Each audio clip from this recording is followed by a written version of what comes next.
Hi, welcome back to another lovely video. As always, I'm your host. Here's our lovely disclaimer for today. Isn't it beautiful? Isn't it wonderful? Please read it. Anyway, with that, we're going to talk about some more business. I love business. I hate business. Don't we all? But in order to be in business, you gotta look the part. But what does it actually mean to look the part? Let's figure it out. Professionalism.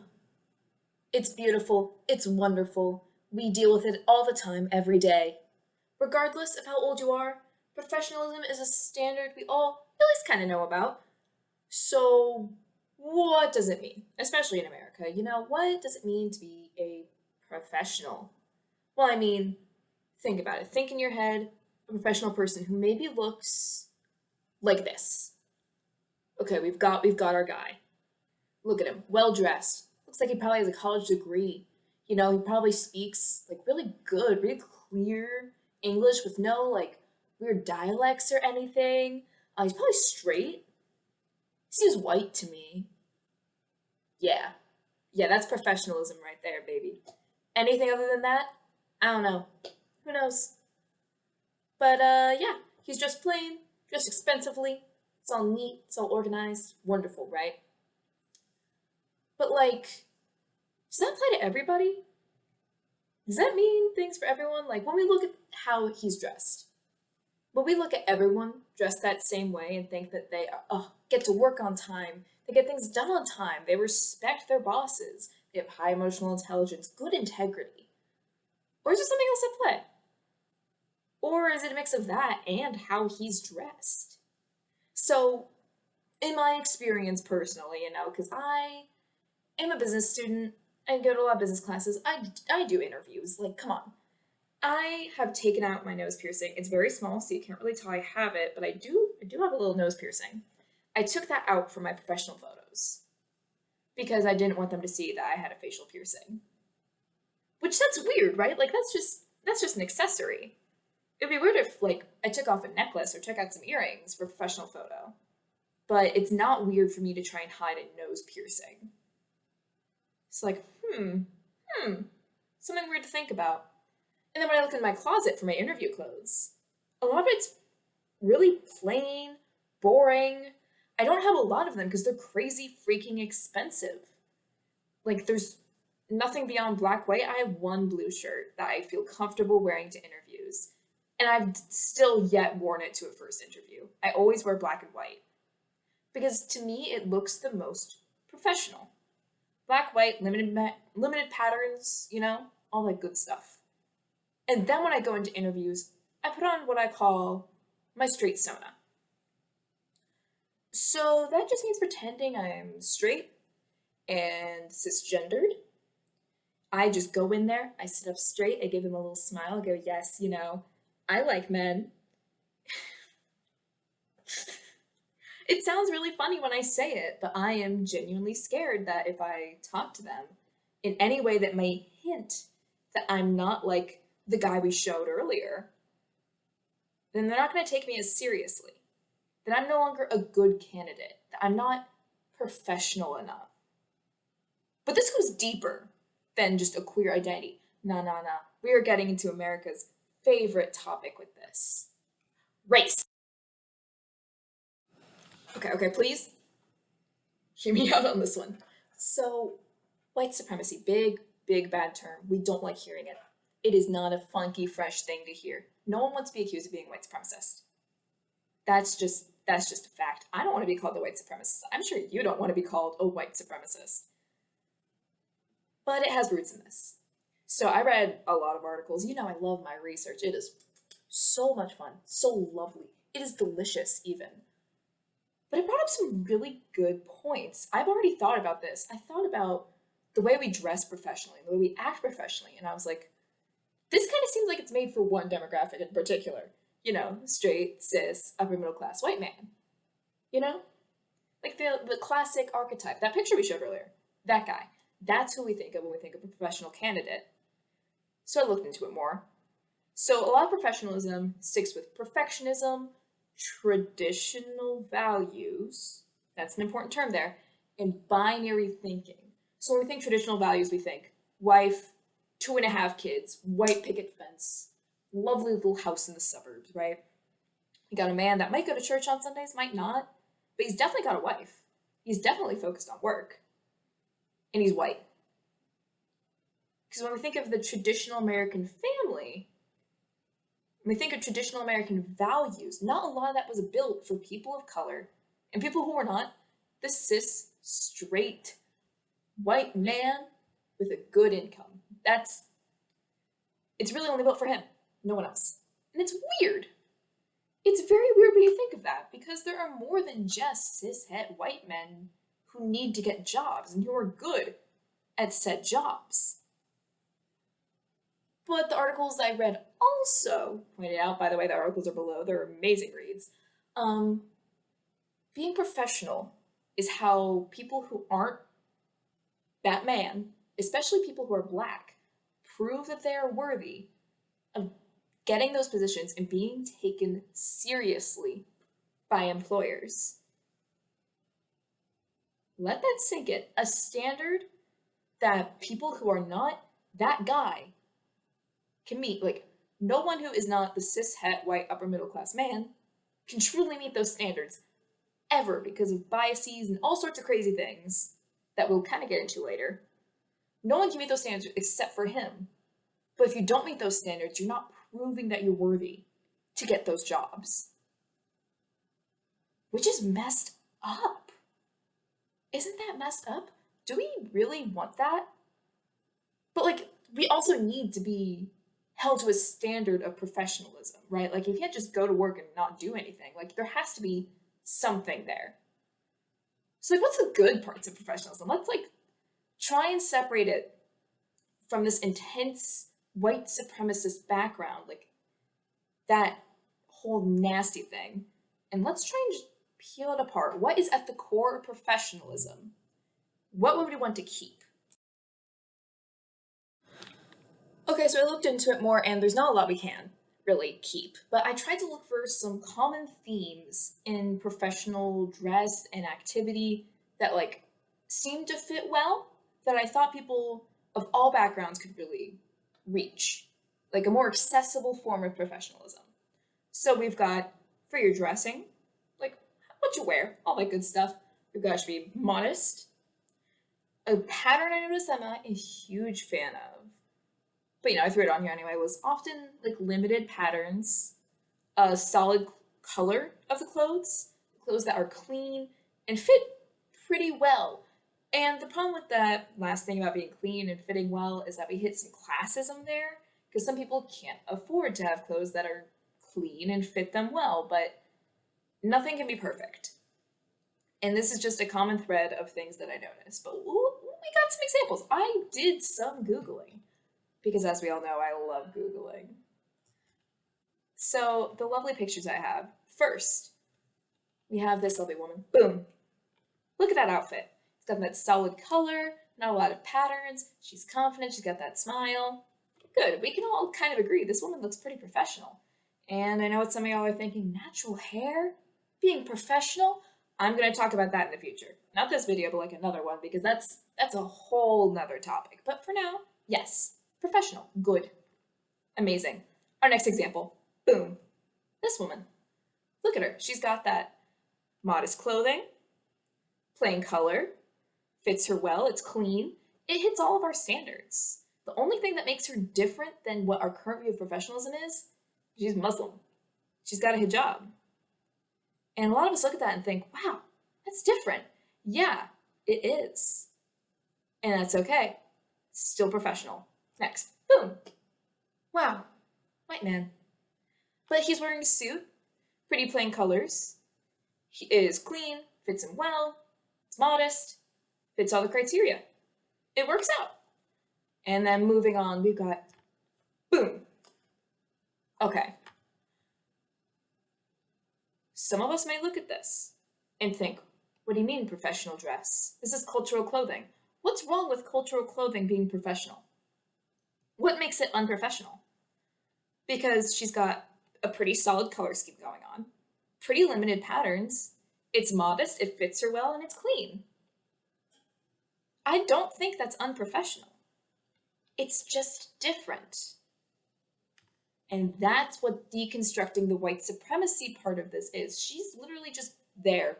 She fits all of our standards, but some people still look at that and think, that's not professional. But why not? So I encourage everyone who thought that initially, I even thought that initially, because I'm deconstructing things myself, because I'm not sure if you noticed, but I am very white. Oh God, I'm reflecting in the lamp. I need to go outside more. We've got one more for us, but make sure you're thinking about your initial reactions to these photos. And the last one, we don't have a face for her, I'm sorry, but boom.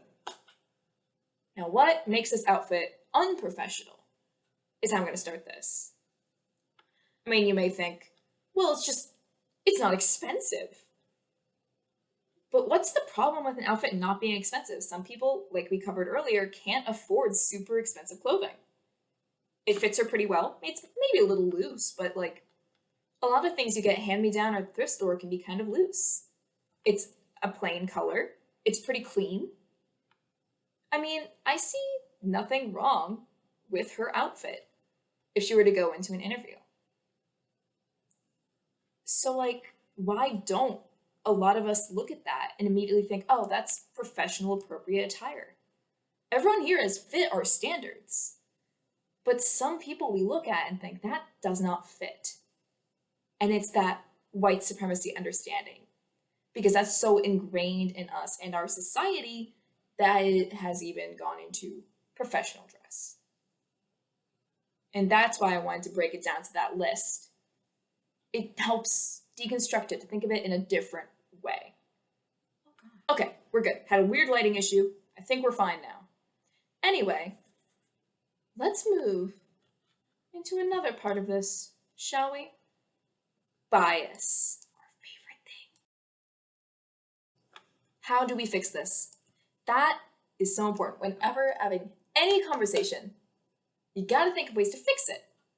So I've come up with a lovely list of things. This is especially important for hiring managers. Okay? If you are someone who works in hiring at all, I encourage you to pay attention to this. So, number one, check yourself before you wreck yourself. Sounds stupid, but it really just means understand your own internal biases. Looking at those pictures earlier, understand what bothered you about them and whether or not that should bother you. Look deep inside yourself. See what society has told you is right and wrong, and see what is actually right and wrong. Do some of your ideas come from racism or sexism or ableism? Think about it, understand it, and make sure to check yourself when interviewing. Number two, understand people have some barriers when it comes to professionalism, whether that be money, access to a laundromat, access to clothes that we may think of as quote unquote professional. Maybe they are immigrants and they haven't had a chance to get like American clothes yet. I don't know. But some people can't get professional clothing. Some people speak with an accent. Some people speak with a different dialect than most Americans are used to in the professional area. Understand it, think about it, and keep in mind that you may have biases against these. Understand that some people just can't fit the standard of professionalism that we've found ourselves in these days. Next is my favorite one on this list. Get rid of your dress code. Get rid of it. Because there's nothing wrong with wearing jeans and a t-shirt to work.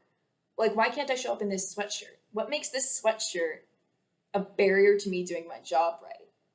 I'm still a good employee, whether or not I'm wearing this or a blazer.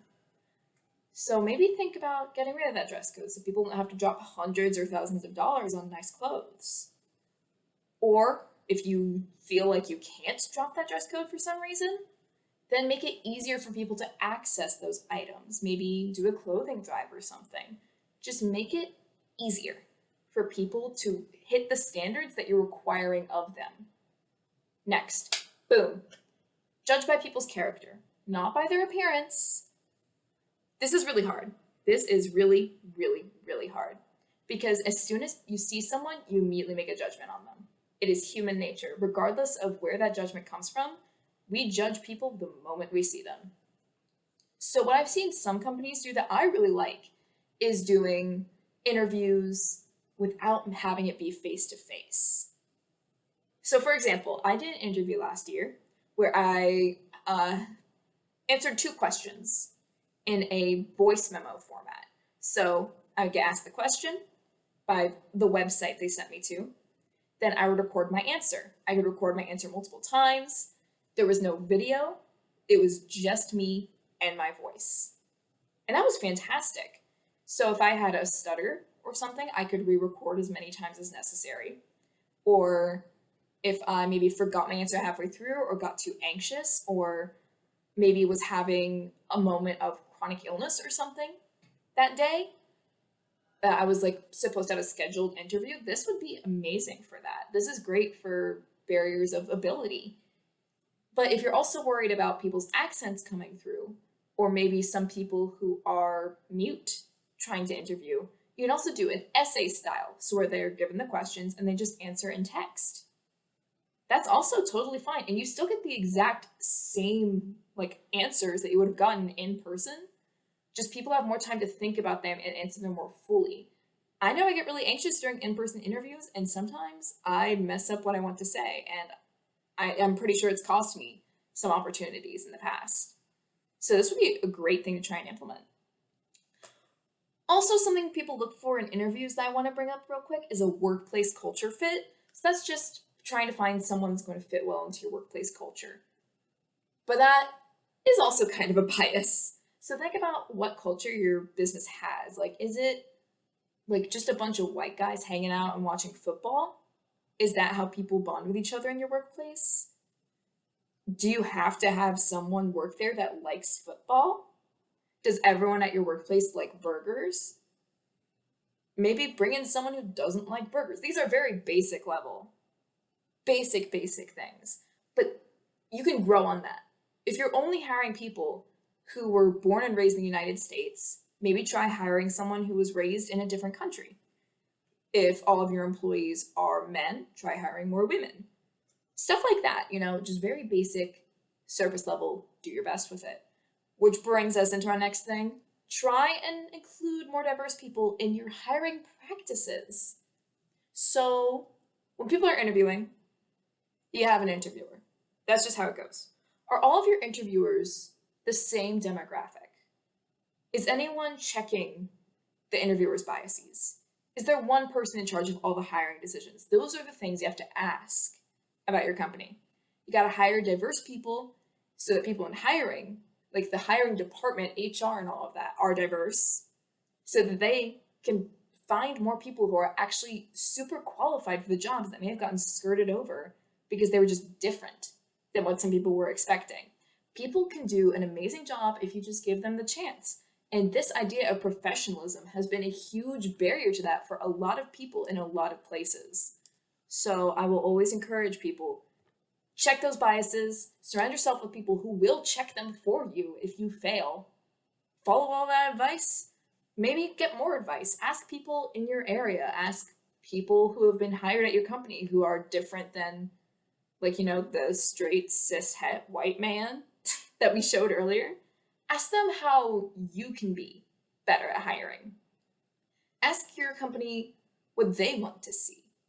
Figure out diversity on like a one-on-one basis. Figure it out as you go. It's not perfect, but it's better than just not trying at all. Whew. Okay, that took a lot out of me. That was a lot of talking that happened in a very quick manner for me.